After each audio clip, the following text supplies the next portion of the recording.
You are once again welcome to my video lecture on the topic Is Matter Around Us Pure?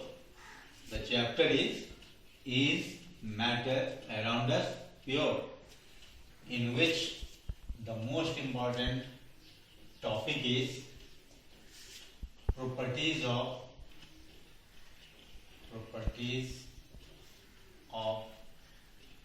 colloids. Last time we have already discussed the distinguish between solution, colloid and suspension on the basis of two facts. One is test of transparency and second one is test of filterability, that we will be carrying out in a lab activity also. Now, properties of colloids. We have various properties of colloid, particularly Brownian movement.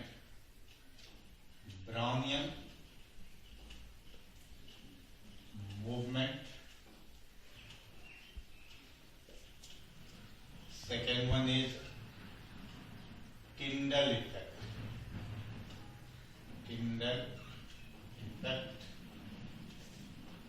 And third one is electrophoresis.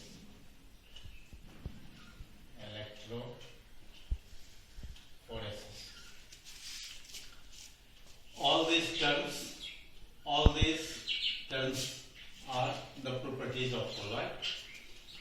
Now, what is Brownian movement? Brownian movement is the zigzag motion or random motion, we can say, of particles of colloid. So whenever a colloid is kept in a container, its particles are in a random motion. Random motion means zigzag motion, like this. This is called a random motion. So this random motion, first of all, studied by Robert Brown.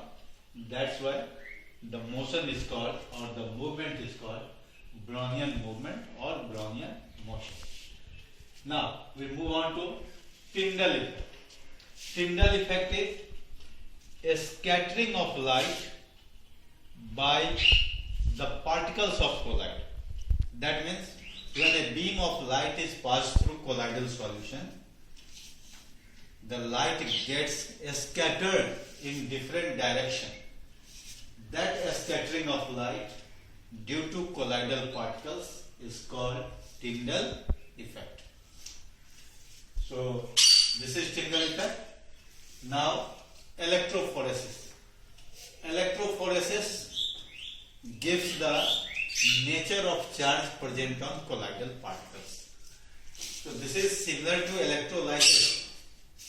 Whenever electrolysis is carried out, cations and anions, they get deposited at respective electrodes. So similar to electrolysis, this is electrophoresis. So whenever a colloidal solution is taken in a container using one anode and another cathode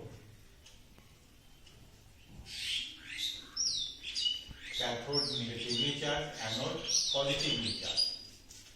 So when electricity is passed through this colloidal solution, if colloidal solution gets positively charged, then it will deposit at negative charge of electrode. that is at cathode. But if the colloidal particles are positively charged, then they are collected at cathode. If they are negatively charged, then they are collected at anode. So by this process we could know the nature of charge present on colloidal solution. So this is all about the properties of colloids. As Brownian movement, this is zigzag motion of the colloidal particles. Tyndall effect, as scattering of light by the colloidal particles. And this is electrophoresis. This is used to detect the charge present on colloidal particles by passing electricity. So we can define electrophoresis like this. Electrophoresis is the process of discharging colloidal particles at respective electrodes according to its nature by passing electricity through it is called electrophoresis. So these are properties of colloids. Now the last, not last, but very important topic is concentration of solution. Concentration. Here is concentration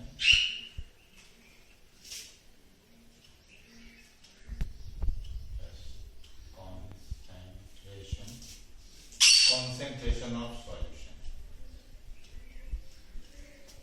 Now, what is meant by concentration of solution? So, concentration of solution mainly deals with the amount of solute present in certain amount of solvent or solution. So, whenever you have to define concentration of solution, you can easily define it. It is the amount of solute present in certain quantity of solvent or solution. That is called concentration of solution. So concentration of solution, let me write concentration of solution. Solute present in a definite amount of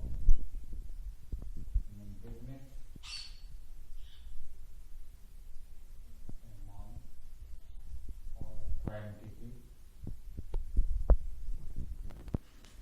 of solvent or solution is called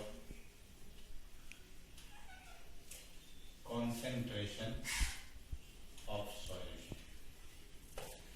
Now, this concentration of solution can be measured in percentage. You have to know the percentage concentration. Percentage concentration of solution. Percentage concentration of solution as percentage by mass or mass percent.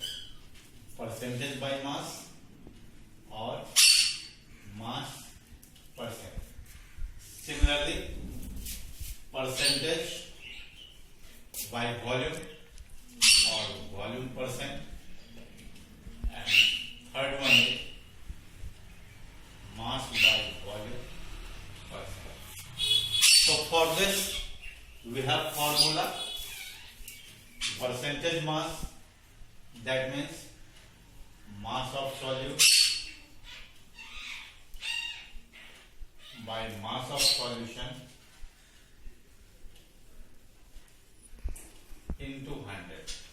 So applying this formula we can find out percentage concentration by mass. Similarly, if percentage concentration by volume, then mass is replaced by volume, and we can write volume of solute by volume of solution into 100. This will give you volume percent, and mass by volume percent means mass of solute by volume of solution into 100. So particularly by mass or mass percent is set for the exam, or question may happen on volume also, mass by volume also, and you can easily do all the questions by applying the formula accordingly. So the simple question is, one question I am giving you. Calculate mass percent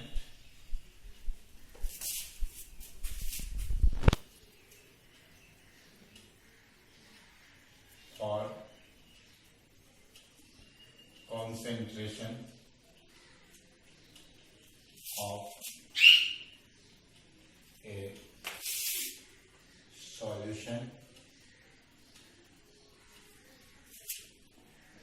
of common salt which is or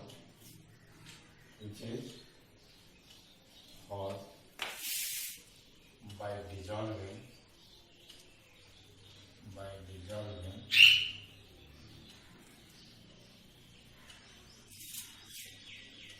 20 gram of it in 110 gram of water.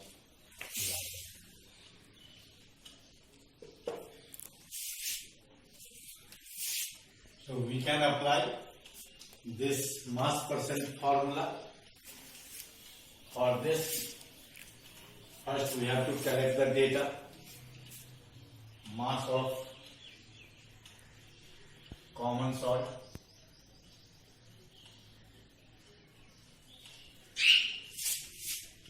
that is solute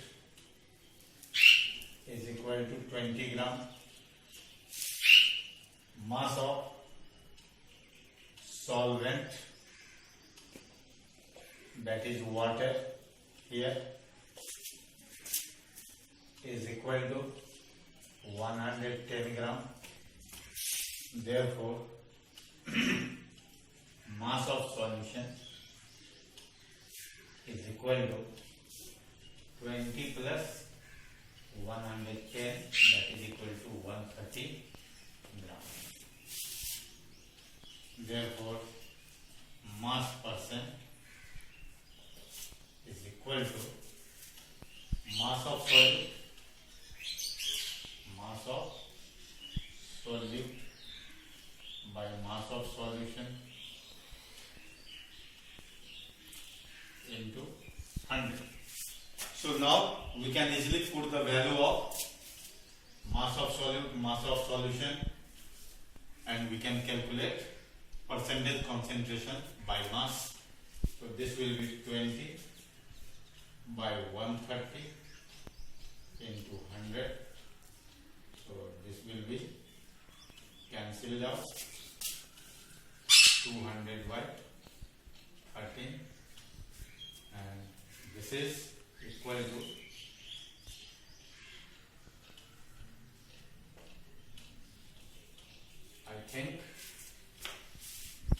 15.5% concentration by mass. So in this way, you have a lot of questions based on percentage concentration either by mass or by volume or by mass by volume. Okay. Now next discussion on separation of components of a mixture will be discussed later on. Okay.